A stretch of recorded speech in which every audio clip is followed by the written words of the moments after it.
There's plenty of upside in applying behavioural science, but there are 5 pitfalls you should know about too.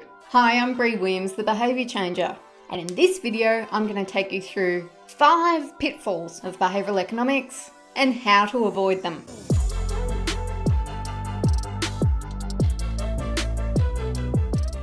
Pitfall number 1, thinking it only applies to customers. Behavioural economics is a study of how emotional, social, and cognitive biases and heuristics impact behaviour.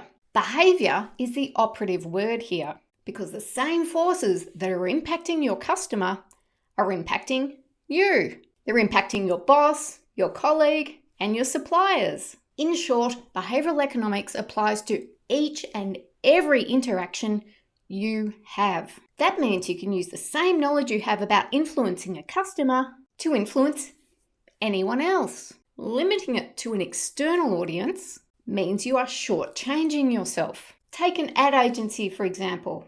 Not only should their campaigns be based on insights from behavioural science, they should be using behavioural science to influence their clients' decision-making too. And marketers. Not only should behavioural economics be used in their copywriting and, for instance, constructing a brief, they should be using these same skills to influence their colleagues in finance for a budget decision, or the CEO for the endorsement of an idea.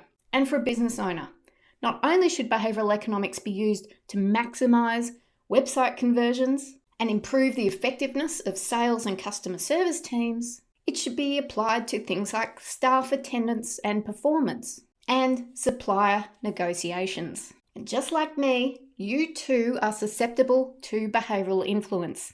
You can use your knowledge of behavioural economics to improve your own health and productivity and well-being by designing your environment to reduce the likelihood of flawed decision-making. Pitfall number 2, not understanding the relationship between principles. Behavioural economics is a sprawling field with hundreds of biases and heuristics. The challenge is not only to understand these principles, but to understand the interplay between them. The most obvious example of a tension between behavioural principles is how social norms relate to our need for uniqueness. Where a norm signals the accepted herd behaviour, uniqueness is our need to define ourselves as individuals. So being too explicit about a norm can impinge on uniqueness and result in avoidance behaviour. From my perspective, the individual principles are secondary. The most important thing is to understand how to use behavioural economics to influence behaviour. And that's what my course, Influencing Action, is all about. Not only will you learn a framework to understand and resolve any behavioural challenge you're facing, but also the key behavioural principles you'll need to be more effective. Pitfall number 3, not considering what the current behaviour is. It can be tempting in this fast-paced world to jump straight to solutions. We want our customers to buy, our website visitors to click, colleagues to do what they're asked, stakeholders to endorse our plans, and so on. But before we can define the best solution, we need to understand the problem. It starts by asking yourself 2 questions. What are they currently doing?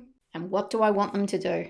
Only by asking these questions will you get a sense of the scale of change required. Again, this is what I take you through in my Influencing Action course, along with other critical questions you need to ask. Pitfall number 4, seeking to validate rationalized decisions. I've seen this in market research and with marketers. They diligently apply behavioural economics to hypothesis generation and ideation, only to revert to focus groups or opinions to validate their concept. Here's the problem. Asking people what they think engages a System 2 rationalized response, where System 1 is usually the one making the decision. Had James Dyson listened to the people who told him people don't want to see dust in their vacuum, he would never have made one of the world's most popular vacuum cleaners. I get it though.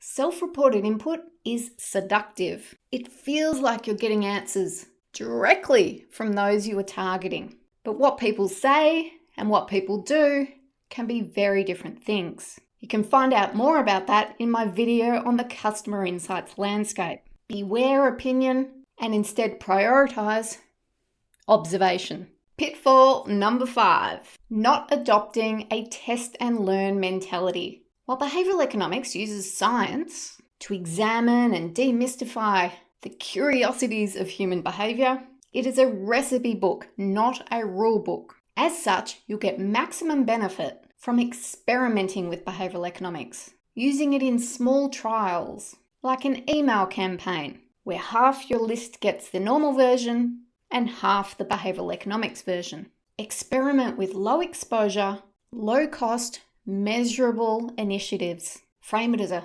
behavioural economics pilot program to reduce perceived risk and have some fun. So those are my 5 pitfalls.